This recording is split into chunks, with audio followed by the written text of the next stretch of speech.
I mean, one thing I'm curious about is like from being born into wealth and being born into so many winners and being in the same industry. Like, do you feel any sense of insecurity around like so many greats that have come before you? Is it like Michael Jordan's son playing basketball, like, oh, I can never live up to my dad? Or like, how do you view your parents' and grandparents' success? Well, it's a great question. So in our, coming from wealth is sort of a funny way in my head of putting it. So like it's tough for me to think of it that way because in our house it wasn't the money. It was like the cool things, like the cool things you could do and like ideas were the currency of our house. So like we in our house, you weren't allowed to buy gifts for each other. We had to make them. So like every Christmas, we would come up with like crazy ideas for our parents to like songs and artworks and like all this stuff.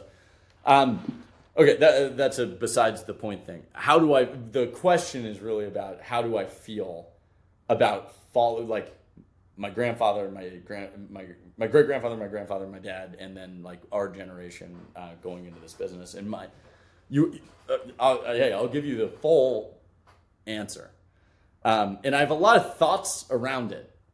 But the full answer is I want to be better. Like, if I were to distill it down to one thing, it's like, hey, how can I win? Not how can I play? And like, and so I think to my dad's credit, like given like he's incredibly helpful. I go to him for advice whenever I'm in a situation. It's not like we're competitive, but it's like, hey, is there a way in which we're insane? Like my dad is one of the most competitive people I know, and we always play games like chess, Monopoly, Risk, basketball, football, whatever the thing is. Like all the siblings in my family, we used to have a game called Death Ball that was like pool basketball, no rules, um, and the rules always next basket wins. Like that's the only rule there is. Um, but I think what we were the I don't. I've never felt that it's like, oh, it's my dad is. I think the beauty of the relationship that my siblings have with my dad is like, we know him as a great dad. Like that's the and my mom is a great mom, and like the and so it's not about like we don't have a pedestal that we have him on that's like, oh, he's this like otherworldly. Like I know I can beat him at chess. Like I know I can beat him at Monopoly. Like we once you realize those things, you're like, hey, I think I can probably figure this out, right? Like you start to have these. So for me, it's sort of like yes, there's always this. I think sometimes it's hard ubiquitously to always be under a shadow of like, but that is also a crazy benefit, right? Because if you never look at the shadow, right? Like you never look at you're never looking at the in the shadows. You're looking at the monument. You're looking at the mountain. You're looking at the and so like we get to build in the shadow and like no one pays attention and like they think we're like a trivial toy that is just playing this weird venture game and I get to go and I get to build my institution and like not be paid attention to and it's a superpower. I get to go out and like there's no expectation. Everyone thinks I'm for some reason like now it's now we start to be like so excited and like we've been in the industry a long enough period of time. Now there might be some expectations.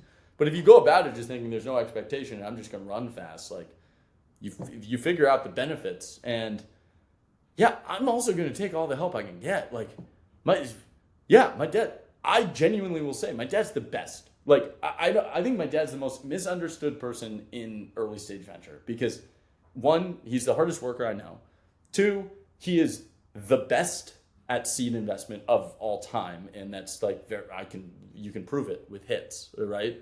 I mean, early stage in general. I mean, just Tesla alone, you should probably call it, right? Like, but like he's got Skype, he's got it's Skype, Baidu, Tesla, Robinhood, Carta. He tried to do the people. Yeah, there were a couple that he tried to do that didn't end up working. But he's the best. Like and for some reason, people that, like, I think when you read an article about my dad, it's like they point at the wrong pieces of whatever he is. I think they point at like his wealth or his whatever. Like, the guy grinds. The guy's the best in the business. He's just always hitting dingers. And like, by seeing that, I get to benefit from that, of like learning the things that he does differently than other people do. And then I get to like think about what I do.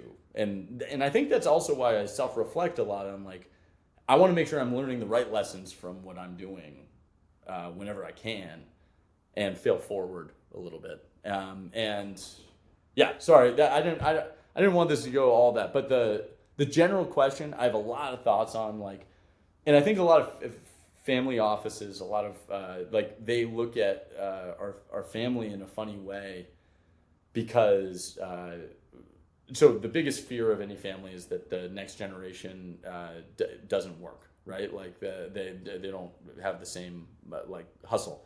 For some reason, our family just does, and like, we just keep doing things. And like, all of us, like, I think we all do. We all want to build, create, do, like, whatever the thing is. So I don't know if that gives you an answer, but those are a lot of my thoughts on. I think there's insane value to being able to build in a shadow, and then just sort of be like there, and then everyone just starts to say, like, be like, oh yeah, they're venture capitalists. That's what they do, and it's like, okay. You know, it's funny because I think that, I don't know if I've ever heard anyone ask the question of how to raise wealthy children to somebody who was clearly a wealthy child before.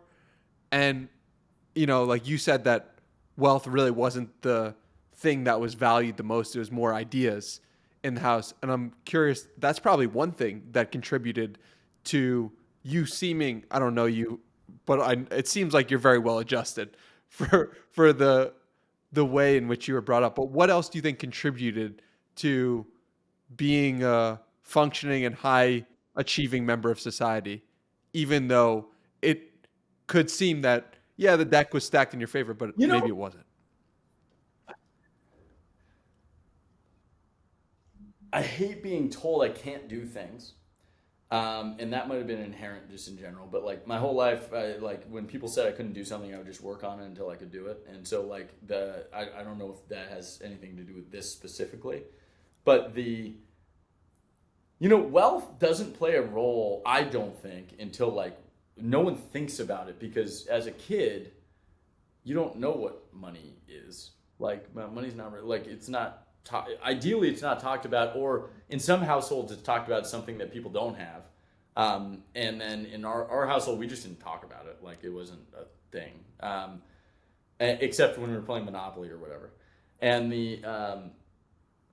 then the enabling of, so we never talked about, like, if we wanted to do something, how if it was expensive or cheap, like whatever the thing was. So we had no like gauge on that.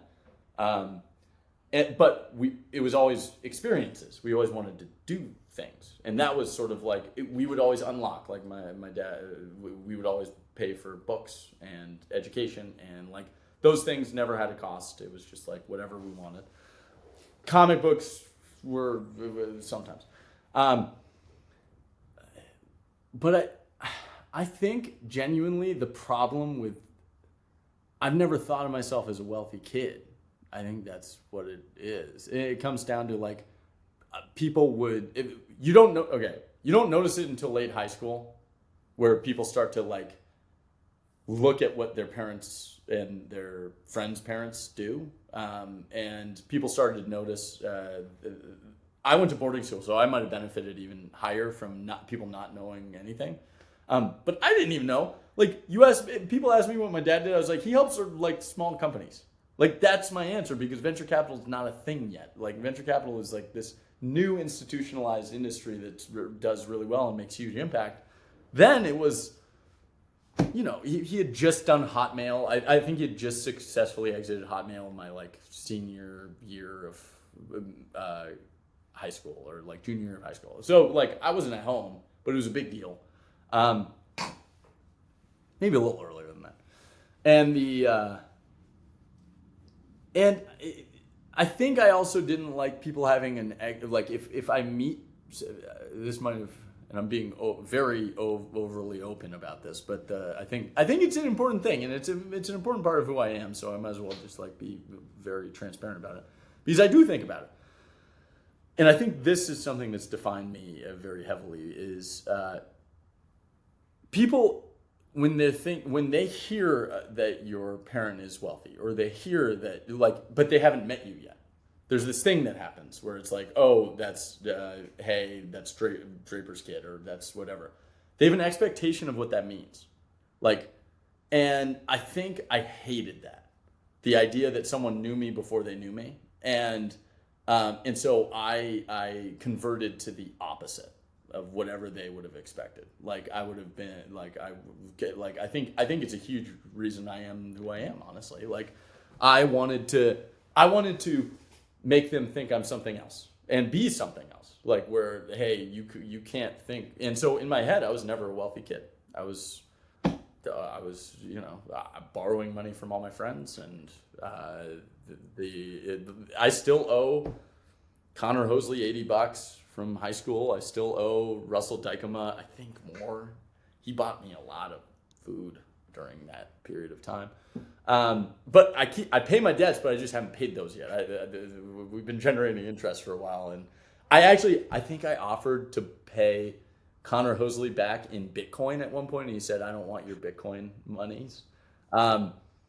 So it's a very loaded question, but if I were to go through like my filter of thinking about it, it's sort of like,